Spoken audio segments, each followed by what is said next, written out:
January 20th here in Zone 5A, Wisconsin.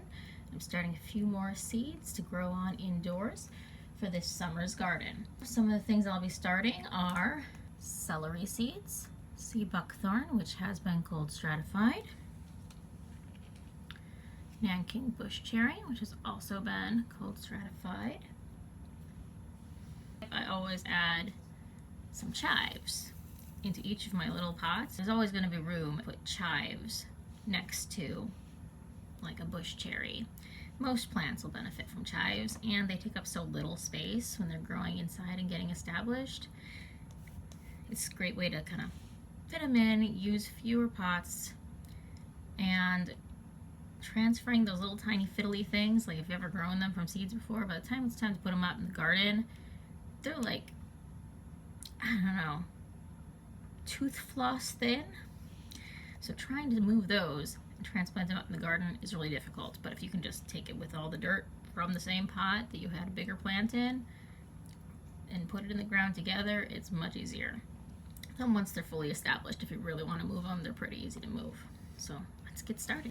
Celery seeds are teeny tiny things. So with those, I like to just pretty much sprinkle them over the top, of a pot about this size. I'd say this is like 2.5 inches across maybe. And then you can pick them out with a toothpick and move them on. They take quite a while to germinate and really to get a good size for the garden where like bunnies won't just devour them. So I like to start them in January, and then they should be decently big to go out. Now it looks like I'm sticking tons and tons in here, and it is a really good amount, but I find that celery doesn't have that great of a germination rate for me, and they are like teeny tiny microscopic seeds almost, which is surprising considering it grows into such a big, like almost bush-like plant. And another kind of rule of thumb when you're planting is, depending on how tiny the seed is, that's about how deep you want to plant it. A lot of times you'll plant, they say the seed's thickness in depth, you can do up to like 1.5 or 2 times the seed's thickness. For example, if you're planting like peas in the summer for a fall crop, you want to plant them a little deeper, it stays cooler. These celery seeds are just ridiculously tiny, so they're mostly just scattered on top and patted down in here. But also, these are collected from my own garden. I didn't sit there and take the time to separate the teeny tiny things from the the husk of the seed. I'm very technical here. The husk of the seed. So my sea buckthorn, I had cold stratified, and then I put it in just a container with a little bit of water. There's several seeds in there. I'm gonna stick them in the pot and just on top of a little dirt, and then I'll cover that with a little more dirt, and those will be good to go. It's nice to give them a little bit of a soaking and a little extra cold before planting them and getting them going. Now, sea buckthorn, if you've grown that before, let me know how that's gone for you. For me, I always got them to grow really nice, and then I try to transplant them and they don't love it once they're fully grown. When they're teeny tiny, I can pot them up into their own little individual pots, but for some reason sticking them in the ground, they're unhappy. So let me know if you have any tips or tricks for those. Planting the nanking bush cherries next. I'm going to stick a couple in each pot. I received these from a friend who wasn't sure how well they would germinate. They're from his own bush, so I'm going to put a couple in each of these pots. The pots I'm using are about, some are 2.5, some are 3, some are 3.5 inch wide at the top. I'm just going to stick a couple in each of them. And well, we'll sprinkle some chives around and we'll see what happens. These were cold stratified in the refrigerator, in the crisper drawer. I find that things do better in there and tend to get less moldy or whatever weird things plants like to do when you're trying to cold stratify them. Yeah, just picking out some sticks in this soil here. This just kind of a standard potting mix, but since I'm starting seeds in it, I added a little bit of perlite in there.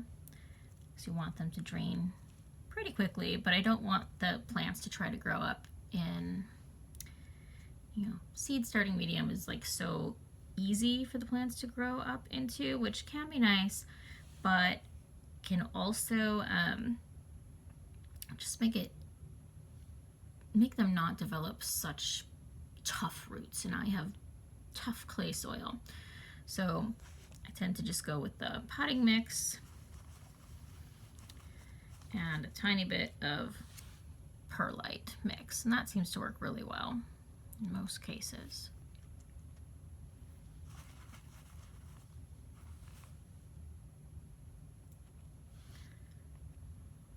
I'm also wondering, so bush cherries, I've had a pretty decent time transplanting out into the garden, but full-size cherries, they just seem to not like to make it. And up here in Wisconsin, parts of Wisconsin are just known for growing cherries, so I was kind of surprised. We have lots of wild cherries that grow here, no problem, but yeah, I've been surprised with how difficult it's been to get like a full-size cherry tree to grow here, which is part of the reason I'm sticking with bush cherries at this point. But I was just wondering if anybody else out there is growing in Wisconsin, and if they have had similar experience, or if they have any tips to convince them they really want to grow better. So if you do, let me know. We didn't use this spot. So I've got chives, again, just blossoms collected in my own garden. So there's little tiny seeds in there. I didn't separate out the chaff from those. Just gonna sprinkle them in. Can never have too many chives, at least in my family. I feel like chives and green onions are just, we have so many in the gardens and they're always still in short demand. Like, still have to run out and buy them no matter how many I grow. So just do them this way. For some reason, if I just leave the blossoms out in the garden, they don't seem to want to grow from seed out there. So collecting them and bringing them in has been best bet for getting more chive plants. And again, chives are like teeny tiny when they grow, so you don't have to worry about sprinkling too many chives in there, and they don't seem to mind too much if they're close together. So just liberally sprinkling them, taking advantage of this good-sized pot. Now we've got nanking bush cherries, celery, and sea buckthorn. Just gotta plop a little bit of dirt on top of that. Okay, that's our seed starting for indoors, the 20th of January.